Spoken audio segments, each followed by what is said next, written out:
Si vous recherchez la meilleure plateforme domotique open source pour votre maison ou votre appartement, alors vous êtes au bon endroit. Car aujourd'hui dans cette nouvelle vidéo, nous allons comparer les 4 principales plateformes existantes.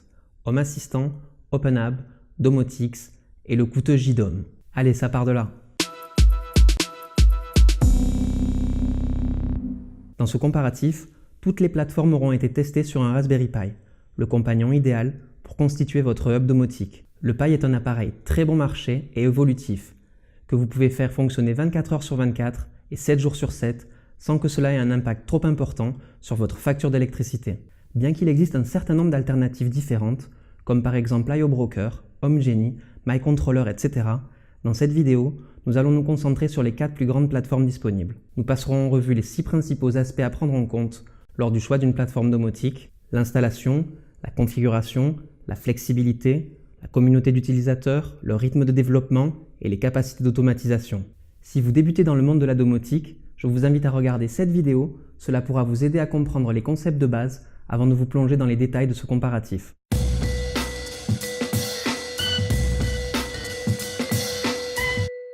Home Assistant, c'est la plateforme la plus populaire actuellement, notamment grâce à son immense communauté sans cesse grandissante et une approche très conviviale.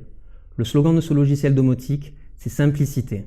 Il est développé en Python, qui est de nos jours le code de langage le plus populaire chez les développeurs. De plus, vous pourrez facilement étendre ses fonctionnalités en utilisant différents add-ons. OpenHub, c'est un fournisseur de technologies agnostiques, comme cela est signifié sur le site officiel. En conséquence, si un appareil est populaire, il sera tôt ou tard pris en charge par la plateforme. Il est développé en Java, ce qui vous donne une infinité de périphériques sur lesquels vous pourrez exécuter le système. Son architecture repose sur des liaisons assurant la prise en charge des différents périphériques connectés. Son excellente communauté d'utilisateurs est quant à elle très bien établie. Domotix est un autre grand nom parmi les systèmes domotiques. Il est très léger comparé à OpenHub et Home Assistant, tout en offrant un nombre décent de fonctionnalités. Il consomme très peu de ressources système et sa configuration se fait principalement via une interface web en toute simplicité. JDOM quant à lui est un système à part de conception française, uniquement populaire dans l'Hexagone. Vous trouverez donc beaucoup d'aides, de tutoriels et de documentation en français, ce qui fait de JDOM la seule solution disponible pour vous si vous ne comprenez malheureusement pas la langue de Shakespeare. La configuration semble assez simple, tout comme l'ajout des nouvelles fonctionnalités et plugins. Mais attention, je vais ouvrir une petite parenthèse sur JDOM qui me semble tout à fait justifiée.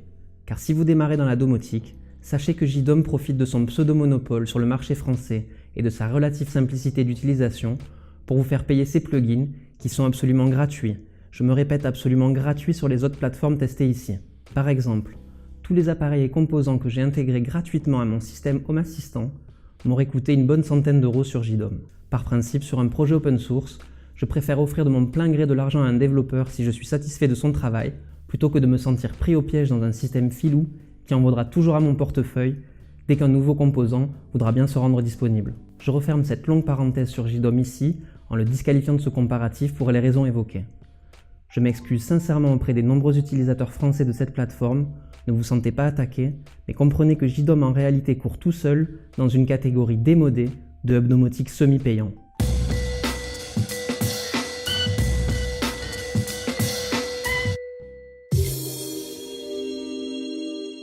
Grâce au programme Asayo, l'installation de Home Assistant est devenue une véritable promenade de santé. Il vous suffit de télécharger et de flasher l'image de Asayo sur une carte SD et une dizaine de minutes plus tard, le système sera déjà opérationnel.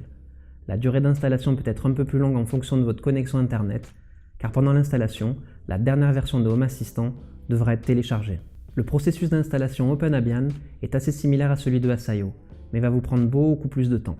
Armez-vous de patience, car aussi incroyable que cela puisse paraître, l'installation et la mise en service du système pourront vous prendre jusqu'à 3 heures. Pour Domotix, c'est déjà plus compliqué. Afin d'être en mesure de l'installer, vous devez d'abord disposer d'une distribution Linux Raspberry Pi, telle que Raspbian, dotée d'une connexion Internet. L'ajout de Domotix sur votre système passera alors par de multiples lignes de code sur le logiciel PuTTY. Avantage à Home Assistant. Le projet Home Assistant s'améliore sur ce point, bien aidé par sa nouvelle interface utilisateur Lovelace facilitant la configuration. Lors de la première utilisation, le système détectera tous les périphériques de votre maison et les ajoutera à l'interface utilisateur. Grâce à Lovelace, Home Assistant peut maintenant être configuré presque entièrement depuis l'interface web, mais pour des réglages plus pointus, il sera quand même préférable de passer par une modification manuelle de vos fichiers système. OpenHub 2 est sorti en 2017 avec l'idée de toucher un public plus large et moins technique. La nouvelle version inclut PaperUI, une nouvelle interface utilisateur web qui vous permet comme avec Lovelace d'effectuer de nombreuses configurations sans avoir à modifier les fichiers système. Sur le principe, c'est formidable, mais attention car l'interface utilisateur Paper ne prend pas en charge toutes les fonctionnalités d'OpenHub, et vous devrez modifier certains fichiers manuellement. Une très grande partie de la configuration de Domotics peut être effectuée à l'aide de l'interface web. L'interface en elle-même n'est pas très moderne ni conviviale, mais pour ceux qui ne se sentent pas très à l'aise avec la modification manuelle des fichiers système, cela peut être une option très sérieuse à considérer. Égalité Domotics et Home Assistant depuis la dernière mise à jour Lovelace. Home Assistant pourra couvrir les besoins de la plupart de ses utilisateurs. La fonction de découverte automatique de périphériques fonctionne très bien et le système effectue un excellent travail. Depuis la mise à jour récente de l'interface utilisateur, vous pouvez choisir librement de faire vos réglages depuis l'interface web ou les fichiers système. La flexibilité de OpenHub dépendra du temps que vous passerez à l'améliorer. L'interface web ne prend en charge que des choses très basiques et les réglages plus pointus devront toujours être réalisés depuis les fichiers de configuration système. Domotics quant à lui est très stable et vous en maîtriserez les bases rapidement. Malheureusement, il est assez limité en termes de périphériques et de configuration prise en charge. Cette fois encore, Home Assistant prend l'avantage.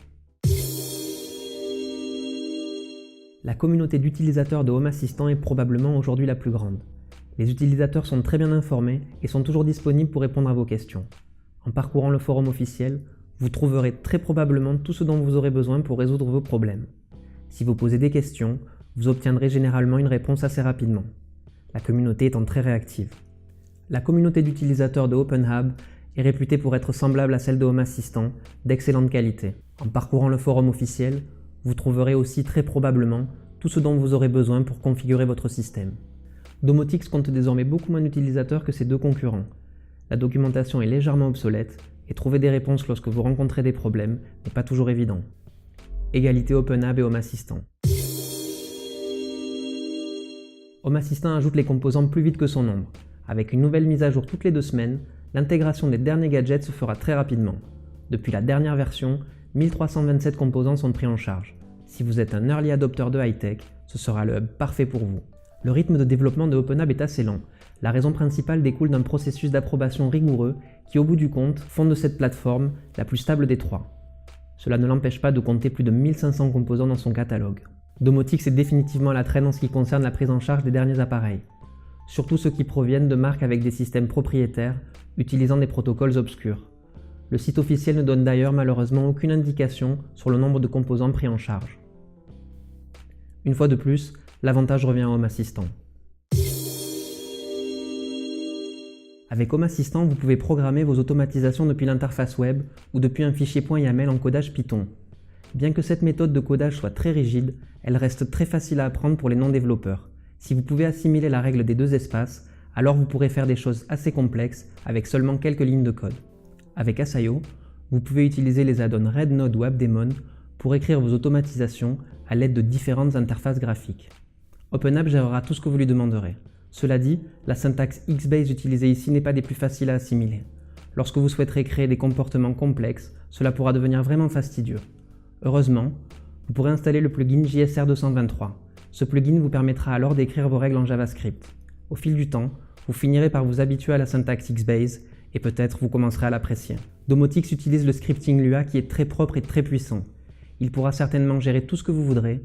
Le seul inconvénient sera que de nos jours, apprendre Python est beaucoup plus pratique et porteur que d'apprendre Lua. Égalité OpenHub et Home Assistant.